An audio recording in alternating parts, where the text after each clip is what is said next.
உலக மக்கள் எல்லோருக்கும் வணக்கம். இது உங்கள் அம்பிகை ஜோதிடம். நான் உங்கள் ஜி கோபால் பேசுகிறேன். இன்னைக்கு நாம் பேசக்கூடிய தலைப்பு செவ்வாய் பகவானுடைய பெயர்ச்சி. இந்த செவ்வாய் பகவானுடைய பெயர்ச்சி எப்ப நடக்குதுன்னா 2025 ஜனவரி மாதம் 21 இது ஸ்டார்ட் ஆகி ஏப்ரல் மாதம் 3 வரைக்கும் இந்த செவ்வாய் பகவானுடைய பெயர்ச்சி. அப்ப இந்த செவ்வாய் பகவான் ஆப்பட்டது உங்களுடைய ராசிக்கு 6ஆம் இடத்துல கடகத்துல நீச்ச கதியிலிருந்து பின்னோக்கி நகர்றாரு. அப்போ 5ஆம் இடத்துக்கு மிதுன ராசிக்கு வர்றாரு. அப்ப கும்ப ராசிக்காரங்களுக்கு எப்படி இருக்கும் அப்படிங்கிறத பத்தி தான் இந்த பதிவுல நாம பார்க்க போறோம். அப்ப அந்த செவ்வாய் பகவான் அப்படின்னா உங்க ராசியிலிருந்து எங்கெங்க இருந்தால் நல்லா இருக்கும் அப்படின்னா உங்க ராசியிலிருந்து 3ஆம் இடம், 6ஆம் இடம், 11ஆம் இடம், 10ஆம் இடம், இந்த 4 இடங்களில் செவ்வாய் இருந்தால் நல்லா இருக்கும். அப்ப 3, 6, 11 இந்த மாதிரி இடங்களில் செவ்வாய் வரும்போது ஒரு மிகுந்த நல்ல பலனை கொடுக்கும். அதே இந்த 10ஆம் இடத்துக்கு செவ்வாய் வரும்போது ஒரு 60% 70% பலன் தான் நம்மளுக்கு கொடுக்கும். எங்கெங்க இருக்கக்கூடாது அப்படின்னா 1, 2, 4, 5, 7, 8, 9, 12 இந்த மாதிரி இடங்களில் செவ்வாய் இருக்கக்கூடாது. அப்ப அந்த செவ்வாய் அங்க இருக்குதுன்னு வச்சுக்கோங்களேன், நம்மளுக்கு மோசமான பலனையே கொடுத்துருவாரா அப்படின்னா அது நின்ன ஸ்தானாதிபதி எப்படி இருக்கிறாங்க, அந்த செவ்வாய் ஆட்சியா இருக்கிறாங்களா, உச்சமாக இருக்கிறாங்களா, அந்த செவ்வாயை சுபகிரகங்கள் பார்க்குதா, இதெல்லாம் வச்சுதான் நமக்கு நல்ல பலனா கெட்ட பலனா அப்படின்னு நம்ம கணிக்க முடியும். இது போக அந்த செவ்வாயுடைய காரகத்துவங்கள், செவ்வாய் ஒரு ஜாதகத்துல நல்லா இருந்தால் மட்டும்தான் நம்முடைய சரீரம், நம்முடைய உடம்புல ஓடக்கூடிய ரத்தத்துக்கு காரகன் செவ்வாய் தான். அப்ப அந்த ஆரோக்கியமா இருக்கணும் அப்படின்னா அந்த செவ்வாய் நல்லா இருக்கணும். அப்ப அந்த செவ்வாய் சப்போஸ் கெட்டு போயிட்டாருன்னா அந்த செவ்வாய் தசை நடக்கும் போதோ, அந்த செவ்வாய் நின்ன ஸ்தானாதிபதியுடைய தசை நடக்கும் போதோ நமக்கு உடலை ஆரோக்கியத்தை பாதிக்கும். இது போக ஒருத்தருடைய அந்த இரத்த சம்பந்தம், அண்ணன் தம்பி, அக்கா தங்கச்சி, இவங்களுடைய உறவு முறைகள் நல்லா இருக்கணும். அண்ணன் தம்பி அக்கா தங்கச்சிகள் நல்லா விட்டு கொடுத்து வாழணும், நல்லா சந்தோஷமா இருக்கணும்னா அந்த செவ்வாய் பகவான் தான். இதே அந்த செவ்வாய் பகவான் ஜாதகத்துல கெட்டு போயிருந்தாருன்னா அண்ணன் தம்பி ஒற்றுமையா இருக்க மாட்டாங்க, அக்கா தங்கச்சி ஒற்றுமையா இருக்க மாட்டாங்க, அவங்க ஒருத்தருக்கு ஒருத்தர் கீரி பாம்பா இருப்பாங்க, ஒரு இடத்துல இருந்து வாழ்வதற்கான வாய்ப்பு இல்லை. இது போக செவ்வாய் பகவான் அப்படின்னாவே பூமி, அந்த பூமிக்கு காரகன் செவ்வாய் பகவான் தான். அப்போ ஒருத்தருக்கு கொஞ்சம் பூமி இருக்கும், ஒருத்தருக்கு அதிகமான பூமி இருக்கும், இன்னொருத்தர் அளவுக்கு அதிகமான 500 ஏக்கர் 1000 ஏக்கர் இப்படிப்பட்ட பூமிகள் இருக்கும். ஒவ்வொருத்தர் ரியல் எஸ்டேட் பண்றவங்க, ஒவ்வொருத்தரும் இந்த பூமி சம்பந்தப்பட்ட பிசினஸ், அந்த பூமியில் விளையக்கூடிய விளைச்சல் இதெல்லாம் நல்லா இருக்குதுன்னா செவ்வாய் பகவான் நல்லா இருந்தால் மட்டும்தான். அதே செவ்வாய் பகவான் கெட்டு போச்சுன்னா கண்டிப்பாக அவங்க ஒரு வீடு கூட கட்ட முடியாது. 60 வயசு 70 வயசு ஆனாலும் ஒரு நல்ல வீடு கட்டி நல்ல வாழ்க்கை வாழ முடியாது. அவங்களுக்கு பூர்வீக சொத்துக்கள் இருந்தாலும் அது பிரச்சனையா தான் இருக்கும். வம்பு வழக்கு கோர்ட்டு பிரச்சனைகள் இது மாதிரி போயிட்டு இருக்கும். அப்போ அவங்களுக்கு அந்த பூமி அமைவதில் சிக்கல். இது போக அந்த யூனிஃபார்ம் சம்பந்தப்பட்ட தொழில், மிலிட்ரி, காவல்துறை, ஃபயர் சர்வீஸு, கண்டக்டர் டிரைவரு, இது மாதிரி இந்த யூனிஃபார்ம் சம்பந்தப்பட்ட தொழில் நல்லா இருக்கணும்னா அந்த செவ்வாய் பகவான் உங்களுடைய ஜாதகத்துல நல்லா இருக்கணும். அதே சமயத்துல மருத்துவம், ஒருத்தர் மருத்துவம் படிச்சு டாக்டர் ஆகி பெரிய டாக்டரா எல்லாத்துக்கும் சேவை செஞ்சுட்டு இருக்கிறாங்க அப்படின்னா அந்த செவ்வாய் நல்லா இருக்கணும். அதே செவ்வாயும் சனியும் நல்லா இருந்தா தான் அந்த மருத்துவ தொழிலுக்கு படிக்க முடியும். இதுல செவ்வாயுடைய ஆதிக்கம் ரொம்ப முக்கியம். அப்ப அந்த செவ்வாய் நல்லா இருந்தா தான் மருத்துவம் படிக்க முடியும். அந்த செவ்வாய் நல்லா இல்லைன்னா மருத்துவம் பாதி படிச்சு பாதி படிக்க முடியாத சூழ்நிலைகளும் உருவாகும். இப்போ நம்ம கும்ப ராசிக்கு செவ்வாய் எங்க இருக்குது, எங்க பார்க்குது, அதனுடைய பலன் என்ன அப்படிங்கிறத இப்போ இந்த வீடியோல தெளிவா பார்க்க போறோம். இந்த வீடியோவை பாருங்க. உங்களுக்கு தேவையான சில முக்கியமான பாயிண்ட்ஸ் இப்போ நம்ம சொல்ல போறோம். நோட் பண்ணி வச்சுக்கோங்க.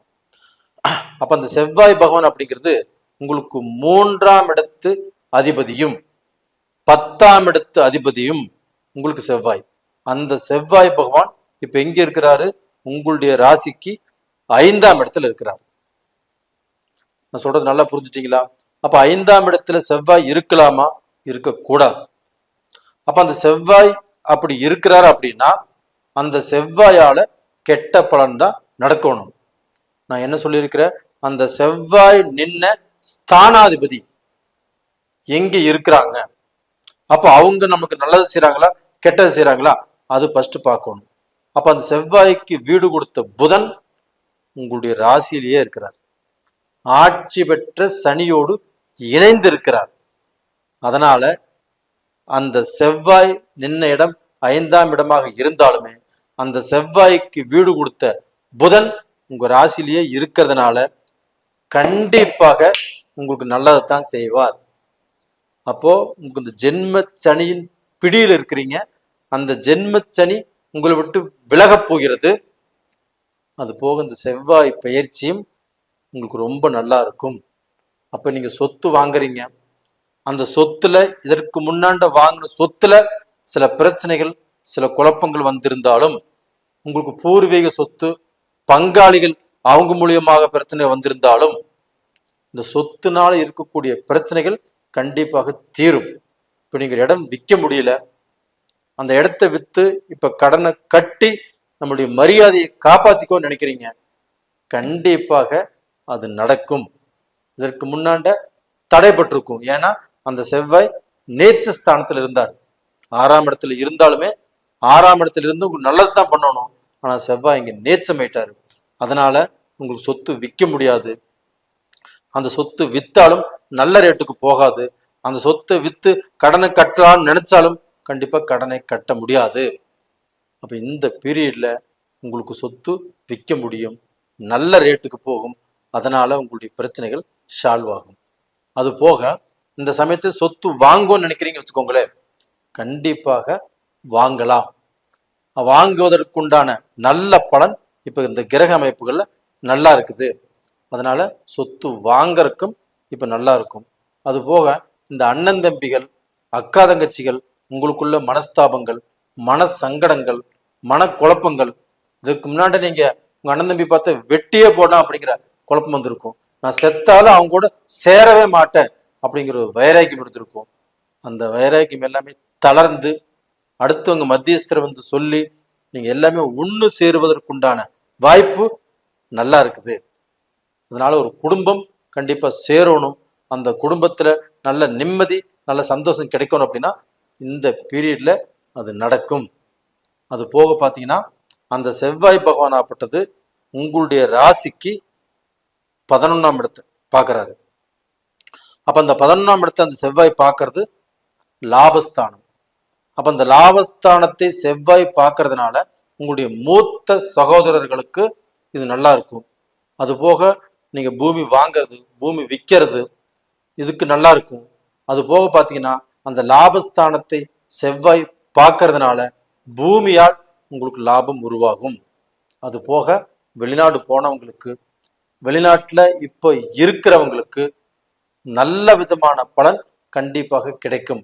அவங்க தொழிலையோ அவங்க செய்யக்கூடிய பிசினஸ்லயோ அவங்களுடைய குடும்பத்திலேயோ கண்டிப்பாக நல்லது நடக்கும். அப்ப அந்த குடும்பத்துல அவங்க மக்கள்னால மக்களுக்கு டைம் சரியில்லை, மக்களுக்கு வேலை கிடைக்கல, மக்களுக்கு திருமணம் ஆகல, இப்படிங்கிற குழப்பத்துல நீங்க இருந்தீங்கன்னா அந்த குழப்பங்கள் இப்போ கண்டிப்பாக தீரும். கும்பராசி நேயர்களே, உங்களுக்கு மனசு நிறைய நீங்க சந்தோஷப்படக்கூடிய டைம் இப்ப வந்தாச்சு. இப்ப உங்களுக்கு ஒரு பிரச்சனை இல்லை உங்க மனைவிக்கு ஒரு பிரச்சனை கவலைப்பட மாட்டீங்க. உங்க மக்களுக்கு ஒரு பிரச்சனை அப்படின்னா நீங்க கண்டிப்பாக மனவேதனைப்படுவீங்க. ஏன்னா நீங்க வாழ்றதே மக்களுக்கோசரம் தான், மக்கள் தான் உங்க சொத்து. அப்போ அவங்களுக்கு ஒரு கஷ்டம்னா மனசு எப்படி துடிக்கும். அந்த கஷ்டம் இப்ப தீரப்போகிறது, அவங்களுக்கு நல்லது நடக்க போகிறது. அப்போ உங்களுடைய பிரார்த்தனை பலிக்கக்கூடிய டைம் வந்தாச்சு. அப்போ கண்டிப்பா மக்கள் நல்லா இருப்பாங்க. அதே சமயத்துல வெளிநாட்டுல அவங்க சொத்து வாங்கணும், அந்த நாட்டுடைய சிட்டிசன் ஆகணும் அப்படின்னு நினைக்கிறவங்களுக்கு இந்த பீரியட்ல அது முயற்சி பண்ணுங்க, கண்டிப்பாக நடக்கும். நேயர்களே, இந்த பதிவு பிடிச்சிருக்குன்னு நினைக்கிறேன். பிடிச்சிருந்தா லைக் பண்ணுங்க, சப்ஸ்கிரைப் பண்ணுங்க. உங்களுடைய ஜென்ம ஜாதகம் தான் உங்களுடைய தலையெழுத்தை மாற்றும். அப்போ உங்களுடைய ஜாதகத்துல என்ன தசை என்ன புத்தி நடக்குதுன்னு ஃபர்ஸ்ட் பார்த்துக்கோங்க. பார்த்துக்கிறது ரொம்ப ரொம்ப நல்ல விஷயம். அது போக உங்களிடமிருந்து விடைபெறுவது உங்களின் ஜி கோபால். நன்றி, வணக்கம்.